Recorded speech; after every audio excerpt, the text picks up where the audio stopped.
अरे बच्चों, तुम्हारी कविता बुआ आ रही हैं 2 दिन बाद। अभी मेरी उनसे फोन पर बात हुई। रजनी जी अपने पोते मोनू और पोती रिदिमा से बोली। मोनू बोला, अरे वाह, मतलब यश और गुंजन भी आ रहे हैं। हम सब साथ में खूब खेलेंगे और मजा करेंगे। उतने में रिदिमा बोली, और कविता बुआ के हाथ का खाना भी तो खाने को मिलेगा मोनू। बुआ को तो बहुत अच्छी अच्छी खाने की डिश बनानी आती है। रजनी जी भी पोते पोती की बात खुशी से सुन रही थी। आखिर 2 साल बाद आ रही थी उनकी बेटी कविता। पिछली गर्मी की छुट्टियों में दामाद वरुण जी अपने परिवार के साथ 4 धाम यात्रा पर चले गए थे, इसलिए कविता और बच्चे नहीं आ पाए थे। रजनी जी और उनके पति नंदलाल जी बेसब्री से बेटी और नाते नातिन के आने का इंतजार करने लगे। 2 दिन बाद कविता बच्चों के साथ अपने मायके आ गई। भाई राजू और भाभी शीला ने भी उसका अच्छे से स्वागत किया। शाम होते ही मोनू और रिदिमा बोले, बुआ आप तो बहुत अच्छा खाना बनाती हो, हमें आपके हाथ का पिज्जा और पास्ता खाने का मन कर रहा है। रजनी जी बोली, बच्चों बुआ आज ही तो आई है, आज तो रुक जाओ, बुआ कल सबके लिए पिज्जा और पास्ता बना देंगी। कविता बोली, माँ आप मेरे साथ चलो, मैं मार्केट से सामान ले आती हूँ। बच्चों को आज पिज्जा खाने का मन है तो आज ही बना देती हूँ। इतना बोलकर कविता अपनी माँ को लेकर मार्केट जाती है। कविता पिज्जा बनाने के लिए मैदा, हरी सब्जियां, चीज, पिज्जा सॉस सब ले आती है और रसोई में पिज्जा बनाने की तैयारी करने लगती है। पीछे से शीला भाभी आती है और सब्जियां काटने में कविता की मदद कर देती है। कविता पिज्जा बनाकर सभी को गर्म गर्म सर्व करती है। सभी बच्चे पिज्जा खाकर बोलते हैं, वाह आज तो खाने का मजा ही आ गया। भाई राजू, माँ, पिताजी सभी खाने की बहुत तारीफ करते हैं, मगर शीला के मुंह से तारीफ का एक शब्द नहीं निकलता। अपनी भाभी शीला की आदत से कविता अनजान ना थी। वो जानती थी भाभी सब कुछ अच्छे से खाएगी मगर कभी भी तारीफ नहीं करेगी। और जबकि खाना बनाने में कविता की मदद भी ना के बराबर ही की थी शीला ने। रसोई में आकर सब्जियों को चॉपर में काट दिया था बस। कविता जानती थी उसके मायके आने के बाद शीला भाभी और भी बेफिक्र हो जाती है और घर के खाने की सारी जिम्मेदारी कविता पर आ जाती है। मगर कविता कभी कुछ कहती नहीं थी, क्योंकि वो तो सिर्फ अपने मम्मी पापा के लिए मायके आती थी। ऐसी बात नहीं थी कि उसने कभी भाभी को अपना नहीं माना, बल्कि कविता ने तो हर पल भाभी को बहन बनाने की कोशिश की थी। मगर शीला, उसने कभी कविता को वो प्यार व स्नेह नहीं दिया। कविता के मायके आने पर 1-2 दिन शीला उसे सम्मान देती, फिर वापस ऐसा व्यवहार करती जैसे कविता उसकी ननद नहीं, कोई देवरानी या जेठानी हो जिसे इस घर का सारा काम करना पड़ेगा।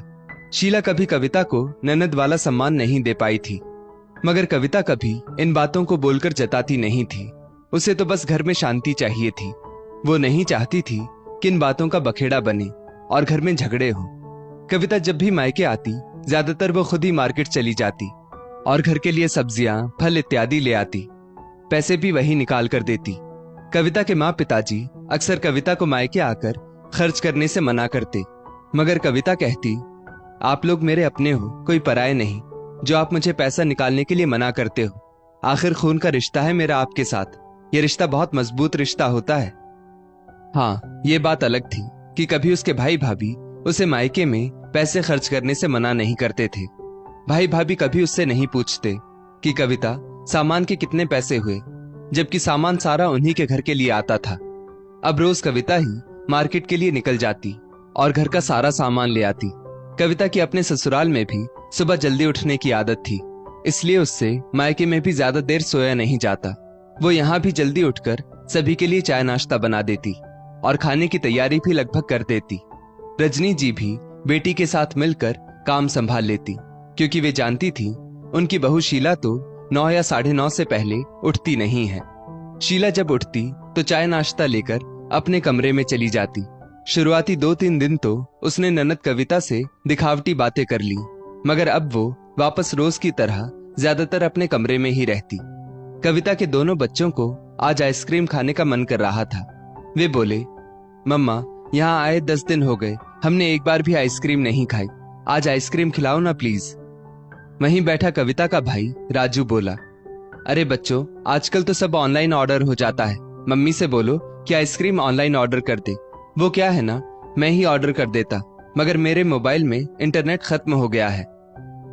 कविता बोली, कोई बात नहीं राजू, मैं सभी के लिए आइसक्रीम ऑर्डर कर देती हूँ।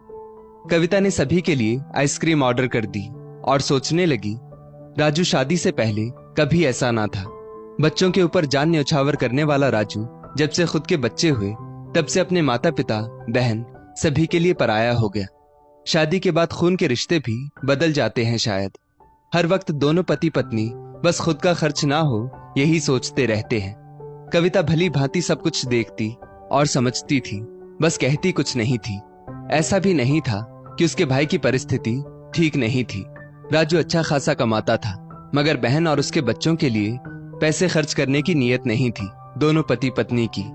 कविता यही सब सोच रही थी कि तभी उसके फोन पर उसके पति वरुण का फोन बजा। वो बोला, कविता, मैं तुम्हारी और बच्चों की कल की टिकट करवा देता हूँ।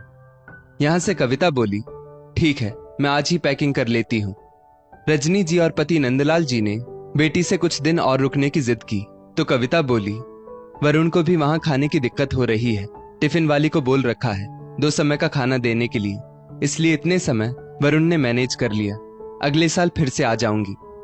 कविता अपनी पैकिंग करने चली जाती है। तभी राजू टीवी ऑन करके बैठता है तो न्यूज में खबर फैलती है कि सब जगह कल से लॉकडाउन लग रहा है, वो भी पूरे 2 महीनों के लिए, जिसमें कोई भी कहीं भी आ जा नहीं पाएगा। वहां से वरुण फोन करके कविता से कहता है, कविता, अभी तुम जहां हो वहीं रहो, अभी कोई कहीं आ जा नहीं पाएगा। कविता बोली, आप कैसे मैनेज करेंगे, अभी तो टिफिन व्यवस्था भी बंद हो जाएगी। वरुण बोला, ऑफिस भी तो बंद हो रहे हैं, घर से काम करना पड़ेगा। मैं पूरा दिन घर में ही हूं तो घर में कुछ भी एडजस्ट कर लूंगा, बस तुम वहां अपना और बच्चों का ध्यान रखना। शीला को जैसे ही पता चलता है कि लॉकडाउन की वजह से अब कविता 2 महीने यहीं रहने वाली है, उसका मुंह और चढ़ जाता है और रात को वो अपने पति राजू से बोली, जब से तुम्हारी बहन आई है हम कहीं घूमने भी नहीं जा पाए थे और अब ये लॉकडाउन लग गया। मैंने कितने सपने संजोए थे कि ये जैसे ही वापस रवाना होगी हम दोनों और हमारे बच्चे कहीं घूमने चलेंगे, क्योंकि तुमने कहा था कि कविता को वापस ससुराल जाने दो, वरना उसे और उसके बच्चों को भी घुमाने ले जाना पड़ेगा और हमारा खर्चा बढ़ेगा। राजू बोला, तुम भी ना शीला, बात को समझा करो, यहाँ तुम्हें घूमने की पड़ी है, कल से लॉकडाउन है, मतलब काम वाली बाई भी नहीं आएगी। तुम्हारा काम तो आसान हो गया है वैसे भी। कविता दीदी तो बेचारी गाय है, तुम्हारा बाई वाला भी सारा काम वही कर दिया करेंगी। शीला खुश होकर बोली, अरे हाँ, ये तो मैंने सोचा ही नहीं था। अब दूसरे दिन से शीला और भी बेफिक्र होकर देर तक सोने लगी ताकि सारा काम उसके उठने से पहले हो जाए। कविता और उसकी माँ रजनी जी सुबह जल्दी उठकर घर का सारा काम निपटाने लगते। अब तो झाड़ू पोछा, बर्तन वो भी हाथ से ही करना पड़ रहा था क्योंकि बाई भी नहीं आ रही थी। शीला के बच्चे भी सुबह जल्दी उठ जाते, जिनका चाय नाश्ता सब कविता ही तैयार करती। घर में क्या क्या सामान खत्म हुआ है और क्या क्या बचा हुआ है ये सब भी कविता को पता रहने लगा था। लॉकडाउन में वही बाहर जाकर खाने पीने का सामान लाती। राजू और शीला सिर्फ खाने पीने से मतलब रख रहे थे। वे जानबूझकर कविता से पूछते ही नहीं थे कि क्या खत्म है, क्या लाना है, क्योंकि उनके लिए तो कविता बिना पगार वाली नौकरानी बनकर रह गई थी, जो घर का सारा काम तो करती ही थी, साथ ही अपने पैसे भी खर्च करती थी। शीला सारा दिन अपने कमरे में रहती और अपने मायके वालों या अपनी सहेलियों को फोन लगाकर बातें करती रहती। एक दिन जब कविता शीला के कमरे के बाहर से गुजर रही थी तो उसके कानों में शीला की आवाज गूंजी, देखो ना बुआ जी, कविता दीदी लॉकडाउन में यहीं अटक गई है। उनके आने से हमारा कितना खर्चा बढ़ गया है ये हम ही जानते हैं। पूरा दिन मैं घर का काम करती रहती हूँ। चलो मेरा काम बढ़ गया वो तो कुछ नहीं, मगर खर्चा बढ़ जाए तो किसी को भी दुख होता है। आप तो जानती ही है, अभी लॉकडाउन में वैसे ही राजू का भी घर से काम चल रहा है। अब कौन कितना कैसे कमा रहा है ये तो बेचारे घर वाले ही जानते हैं, और उसमें भी ननद का खर्चा उठाना पड़ जाए तो भारी तो पड़ता ही है। वहां से बुआ जी भी शीला भाभी को सांत्वना दे रही थी। कविता ने जब ये सारी बातें सुनी तो उसके पैरों तले जमीन खिसक गई।